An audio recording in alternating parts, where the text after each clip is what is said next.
Frank Drebin was a character made popular by the great comedian actor Leslie Nielsen, and now Liam Neeson is going to take a stab at playing Frank Drebin Jr. in a Naked Gun reboot. We're going to talk about that and what this reboot implies. So sit back, relax, and welcome to Studio Jake. 'Cause I've been living life right like I could just die any minute. Go for a ride down the...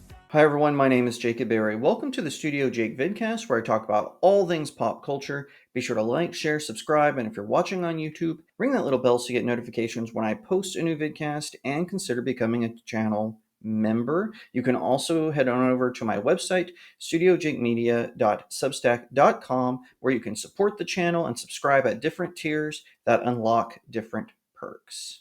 Okay, so I wouldn't say like I'm some out of control Leslie Nielsen fan who has seen every single movie in his filmography. However, I do appreciate Leslie Nielsen as a comedian. He is hysterical. He has this great deadpan humor and the ability to zing off some great one-liners at a moment's notice. And one of my favorite films that he starred in was The Naked Gun. Of course, also Airplane. I talked about Airplane before. Originally, when I saw Airplane when I was a young lad in college, I didn't appreciate it for what it was. I thought it was too zany. I thought some of the jokes were kind of obvious. However, during the unconstitutional lockdowns of 2019 and 2020, I did get a chance to rewatch Airplane on a streaming service, and that was when I laughed so hard I thought I was going to bust a gut. So I guess when I was a young lad, I didn't appreciate Leslie Nielsen's humor as much. Well, that Airplane led me to watch the Naked Gun trilogy, and I really enjoyed it. It is a hilarious trilogy of comedy cop films that you definitely do not want to miss.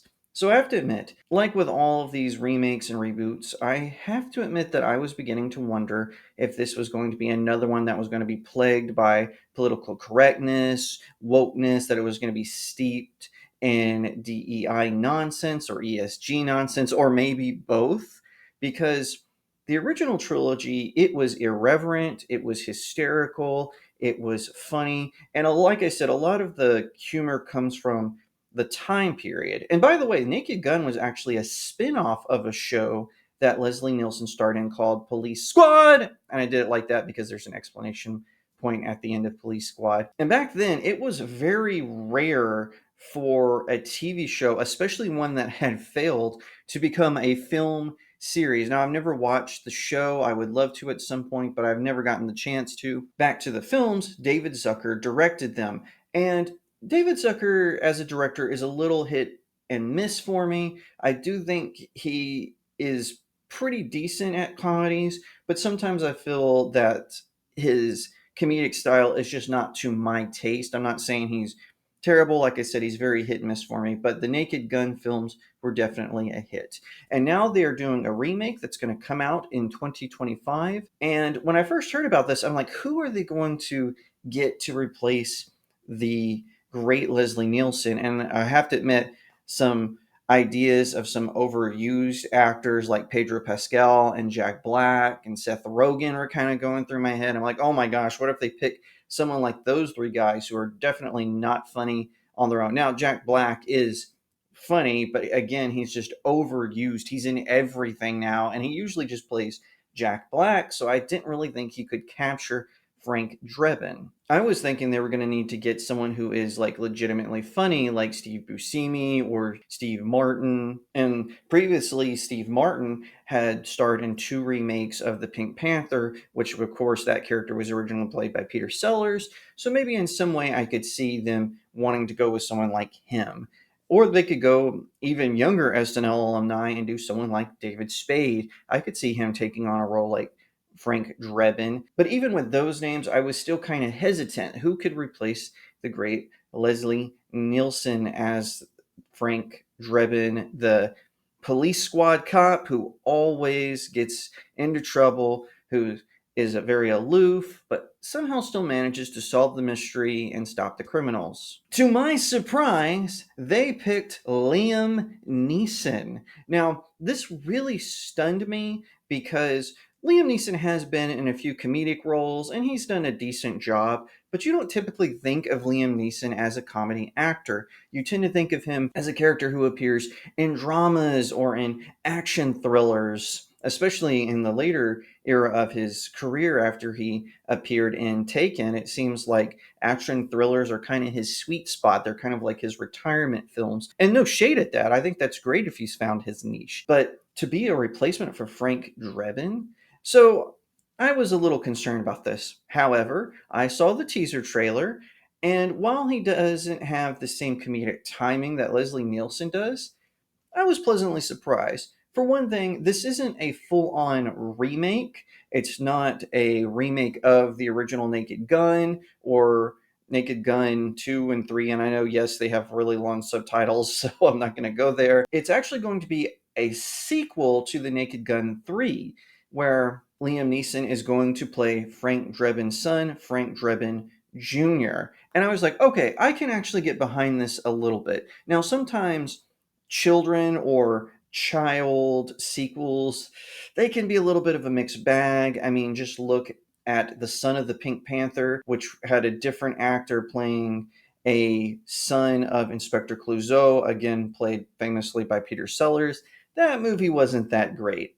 However, Liam Neeson is a really good actor, and I have to say the trailer, or I should say the teaser, really did get some laughs out of me. It opens up where you see this little girl. She's walking into a hostage situation in a bank, and then the thieves point their guns to her. Turns out the guy unmasked, and it's Liam Neeson, who all of a sudden like quadruples in size and uses the lollipop to take out the bank robbers. And then it cuts to a scene where it shows him looking at a picture of Leslie Nielsen, and he's like, "Hi, Dad, miss you a lot." And then it shows a different actor who's playing the son of the chief, and he's like, "Dad, I miss you a lot." And then it shows like a whole line of police officers looking at pictures of, I guess, their fathers, and they're all crying or saying they miss them.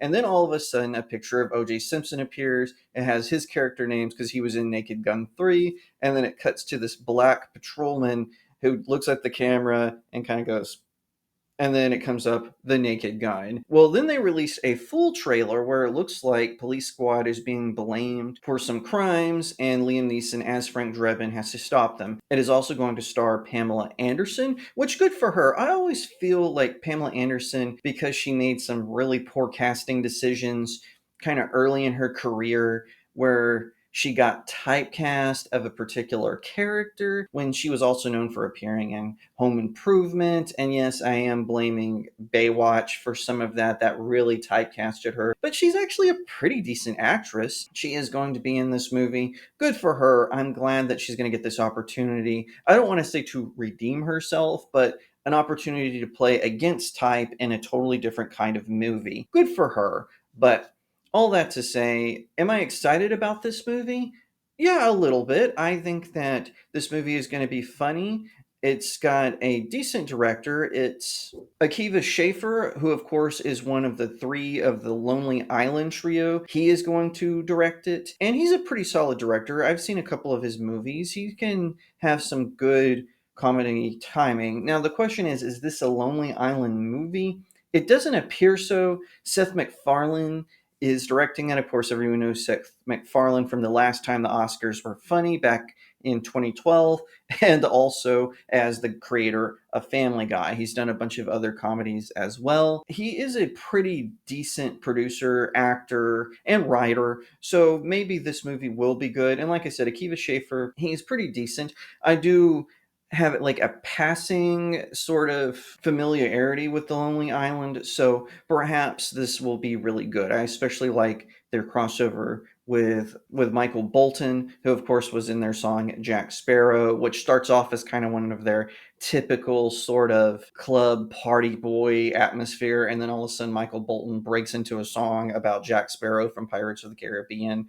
Pretty funny stuff there. That's probably my favorite of their works. Perhaps this will be a decent movie. Judging from both the teaser and the full trailer, it doesn't look like it's going to be woke, but this is a movie studio. Maybe we will get the rug pulled out from under us. Maybe this is a sort of bait and switch. We'll have to wait and see, though, because like I said, MacFarlane, pretty decent writer, pretty decent producer. Akiva Schaffer, pretty decent director, and it's got a good connection to a classic comedy trilogy. So I don't want to be on this just bashing it before I know anything. No, I haven't read any interviews about it. I don't tend to do that. I like to go into movie trailers with fresh eyes. I only do that if I think that something a director, producer, writer, or star of movies say something that's just totally outlandish that I think it should be addressed.